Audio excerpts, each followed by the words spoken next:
कल्पना कीजिए कि एक दिन आप जागरे और पाएं कि आपका अपहरण हो गया है और आप एक घर में फंस गए हैं।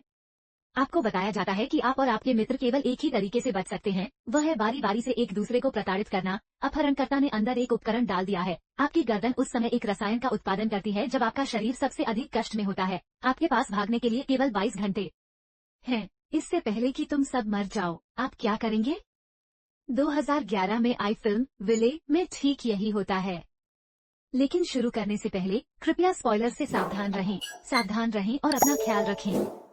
फिल्म की शुरुआत एक ऐसे आदमी से होती है जो ऑपरेशन टेबल पर बंधा हुआ है। जैसे ही उसे होश आया, वो बेहोश हो गया। कमरे को भ्रमित होकर स्कैन करते देखा गया। देखो, पता नहीं वो वहाँ कैसे पहुँच गया। इसके बाद एक सर्जन उसकी छाती को चीरता हुआ दिखाई देता है और उसका खून एक बीकर में एकत्र किया जाता है। हमें पता चला कि उस आदमी को कोई एनेस्थीसिया नहीं दिया गया है और वो पीड़ा से छटपटा रहा है। सर्जरी के बाद सर्जन कुछ सफेद गोलियों को इकट्ठा करके उन्हें एक ब्रीफकेस में रख देता है।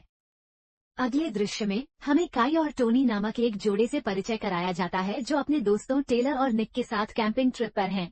टेलर निक के पास जाता है और उसे जगाता है। टेलर निक को बताना चाहती है कि वह गर्भवती है, लेकिन वह लाने में असमर्थ है। उसे खुद बताने के लिए नहीं। कुछ ही देर में टोनी उन्हें रोक लेता है। वो उनसे कहता है कि उन्हें ऐसा करना होगा, उस शाम को शिविर स्थल छोड़ दें और शहर वापस आ जाएं। घर लौटते समय वे एक पेट्रोल पंप पर रुकते हैं। टेलर शौचालय का उपयोग कर रहा था। तभी एक अनजान व्यक्ति दाइने टैंक में ईंधन भरते समय निक के पास आ पहुंची। दाइने उसे बताती है कि लगभग 1 मील पहले ही उसका ईंधन खत्म हो गया था और वो उसे अपने ट्रक तक ले जाने के लिए कहती है। चूंकि यह उनके रास्ते में है, निक उसे लिफ्ट देने के लिए सहमत हो जाता है।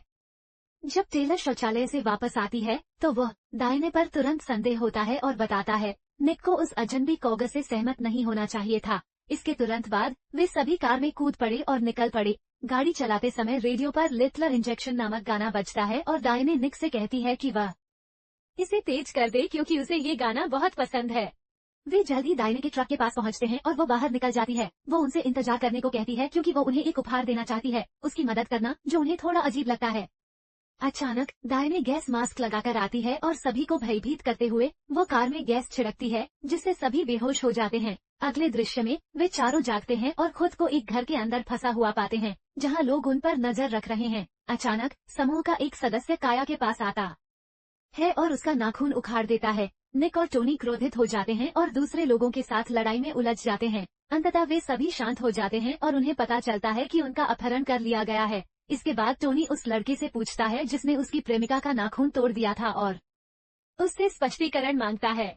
वो टोनी से कहता है कि वो उसके पीछे आए। वो उसे ऊपर के कमरे में ले जाता है और उसे एक वीडियो दिखाता है। जब वे वीडियो चलाते हैं तो एक महिला दिखाई देती है जो किसी प्रकार की चिकित्सक लगती है। उन्होंने बताया कि उन सभी की गर्दन के पीछे एक गैजेट लगा हुआ है। वह कहती हैं कि वे एक ऐसे रसायन की तलाश में हैं जो शरीर स्वाभाविक रूप से उत्पन्न करता है और उनमें से प्रत्येक ऐसा करने जा रहा है। दुर्भाग्यवश उनके प्रयोग के लिए जिस रसायन की आवश्यकता है वो केवल तभी उत्पन्न हो सकता है जब शरीर मस्तिष्क को संकेत देता है कि वह संकट में है। महिला इस निष्कर्ष पर पहुंचती है कि घर से बाहर निकलने का एकमात्र तरीका एक दूसरे को दिए गए हथियारों से पीड़ा पहुंचाना है। जब शरीर को कष्ट होगा तो प्राकृतिक रसायन एक जार में भर जाएगा और एक बार भर जाने पर गैजेट्स को वहां से हटा दिया जाएगा।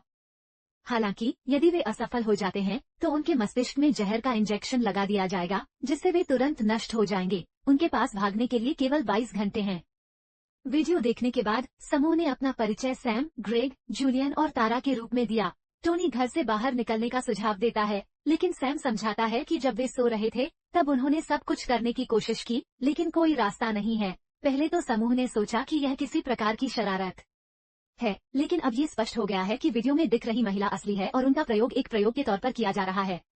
तभी जूलियन टूट जाता है और सीसीटीवी में चिल्लाने लगता है। इससे पहले कि वह अपनी गर्दन के पीछे से गैजेट को हटाए, वह फर्श पर गिर जाता है और अपनी अंतिम सांस लेता है। अन्य लोगों को यह एहसास हो जाता है कि उनके पास वही करने के अलावा कोई विकल्प नहीं है जो उनसे कहा गया है। ग्रेग आगे बढ़ता है और समूह से अनुरोध करता है कि वे उसे पहले बाहर निकलने में मदद करें क्योंकि वह अपने बेटे को फिर से देखना चाहता है।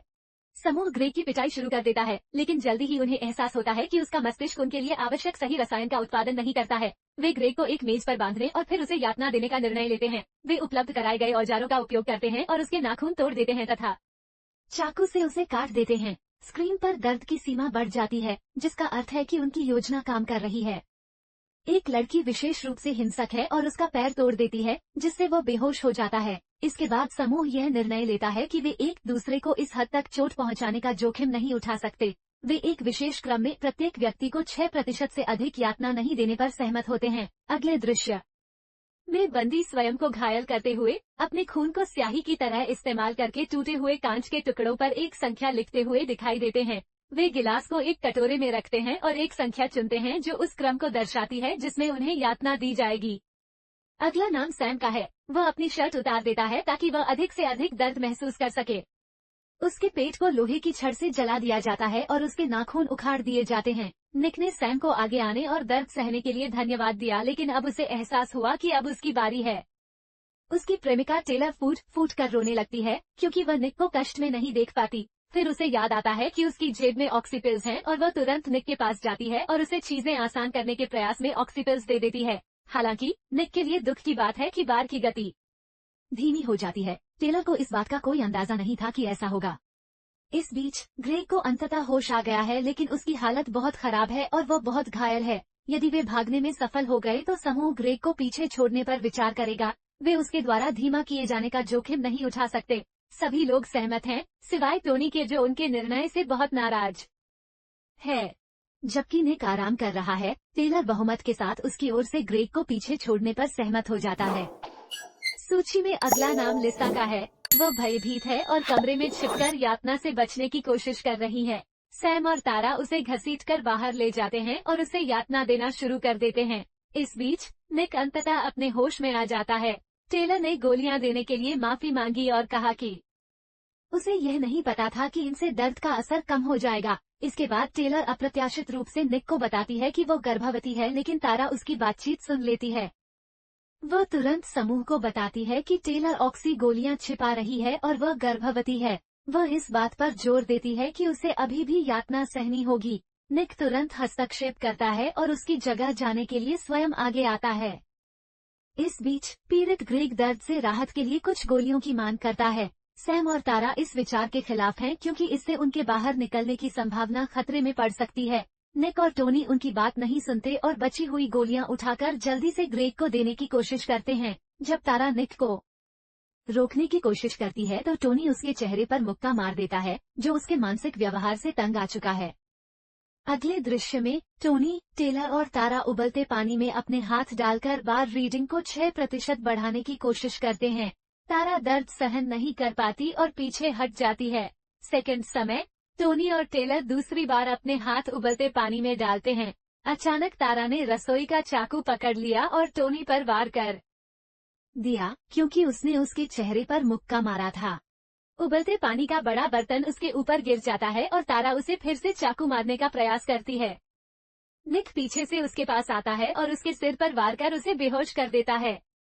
जब तारा की नींद खुलती है तो वो खुद को मेज पर बंधा हुआ पाती है। जैसे ही समूह उसे प्रताड़ित करने के लिए तैयार होता है, वह तुरंत पूछती है कि बार कितने प्रतिशत पर है। टोनी ने उसे बताया कि उसके कार्यों ने स्तर को 48% तक बढ़ा दिया है, लेकिन इस बार वे सामान्य 6% के स्तर से भी ऊपर जाएंगे। तारा इसका विरोध करना शुरू कर देती है और छोड़ देने की भीख मांगती है, लेकिन समूह उसकी बात नहीं सुनता।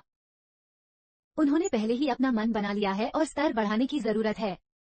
हताश होकर तारा मेज से भागने की कोशिश करती है और वापस लड़ने की कोशिश करते हुए वो चाकू पकड़ लेती है और काई की गर्दन पर वार कर देती है, जिससे वह गंभीर रूप से घायल हो जाती है। टोनी और टीम व्याकुल हैं। वे काई को सांत्वना देते हुए रोते हैं जब वह अपनी अंतिम सांस ले रही होती है। टोनी फैसला करता है कि तराया को जाना चाहिए, लेकिन निक उसे जीवित रखने के लिए मना लेता है। टोनी अनिच्छा से इस शर्त पर सहमत होता है कि वो उसके साथ वही करेगा जो वह करना चाहता है और समूह के बाकी लोग भी सहमत हो जाते हैं। फिर हम देखते हैं कि टोनी एक रिंच से तारा के स्वरयंत्र को बुरी तरह क्षतिग्रस्त कर देता है। इसके बाद वो एक कद्दूकस से उसकी त्वचा का कुछ हिस्सा निकालता है और चाकू से उसका हाथ काट देता है। जब तारा अंततः पास हो जाती है तो मानक 48% से बढ़कर 85% हो जाता है। समूह के पास भागने के लिए केवल 1 घंटे से भी कम समय बचा है। अगले दृश्य में टीम इस बात पर चर्चा करती है कि उनके पास जो थोड़ा समय बचा है उसमें आगे क्या करना है। टेलर उनसे कहता है कि यदि वे समय समाप्त होने से पहले बच निकलने का कोई मौका चाहते हैं तो उन्हें उसी समय स्वयं को भी पीड़ा पहुंचानी होगी। टोनी इससे असहमत है और सोचता है कि सबसे तेज तरीका यह है कि एक साथ उनकी कॉलरबोन तोड़ दी जाए। इसके बाद टोनी सभी की कॉलरबोन तोड़ देता है, लेकिन टेलर के साथ ऐसा नहीं कर पाता क्योंकि टेलर गर्भवती है। इसके बजाय हम देखते हैं कि निक टोनी की कॉलरबोन तोड़ देता है और तुरंत मीटर रीडिंग 100% पर पहुंच जाती है। प्रोजेक्टर चमकता है और स्क्रीन पर एक महिला प्रकट होती है जो उन सभी को कार्य पूरा करने के लिए बधाई देती है तथा बताती है कि वे आजादी से केवल एक कदम दूर हैं। इसके बाद वो समूह को लिविंग रूम में जाने का निर्देश देती है, जहां उन्हें गर्दन के पीछे लगे गैजेट को हटाने के लिए रिट्रैक्टर मिलेगा। समूह निर्देशों का पालन करता है और बारी बारी से डिवाइस को सफलतापूर्वक हटा लेता है। टोनी और निक के अलावा जो अभी तक अपना शव उतारने में कामयाब नहीं हुए हैं, टोनी ने फैसला किया है कि वो कियास शव को अपने साथ ले जाना चाहता है। बाहर जाने से ठीक पहले उसे पास में एक अजीब सी आवाज सुनाई देती है। वो निक को पुकारता है और आवाज की ओर चलता है।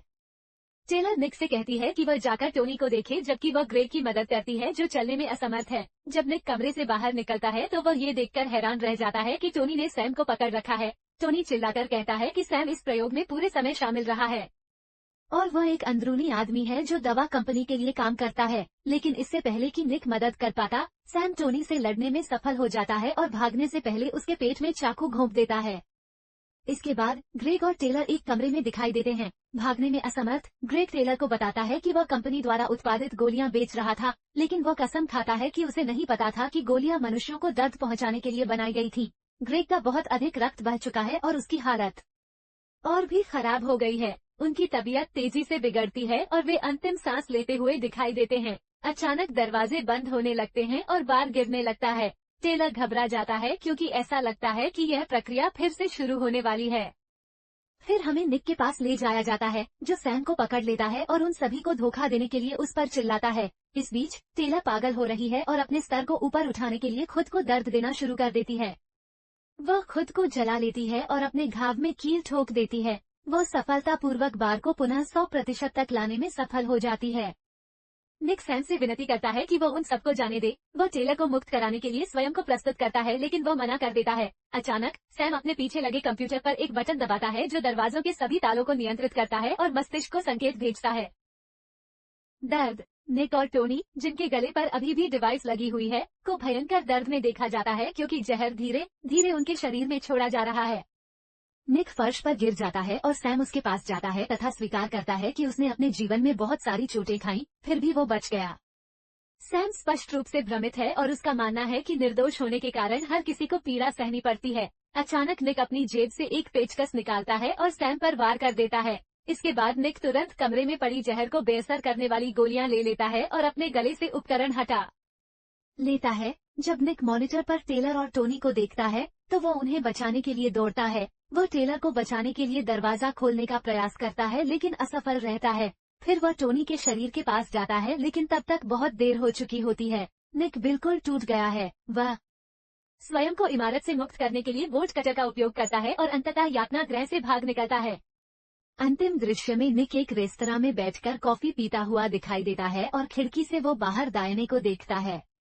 वो उसका पीछा करने का निर्णय लेता है। अंततः वो उसका पीछा करते हुए ठीक उसी स्थान पर पहुंचता है जहां उसका ट्रक खराब हुआ था। जब उसने उसकी मदद करने की कोशिश की तो निक उसके पीछे से आया और उसके सिर को कार से टकरा दिया, जिससे वह बेहोश हो गई। इसके बाद वह दाहिने के शरीर को ट्रक के पीछे ठूंस देता है और रेडियो की आवाज बढ़ा देता है तथा घातक इंजेक्शन बजाता है और फिल्म वहीं समाप्त हो जाती है।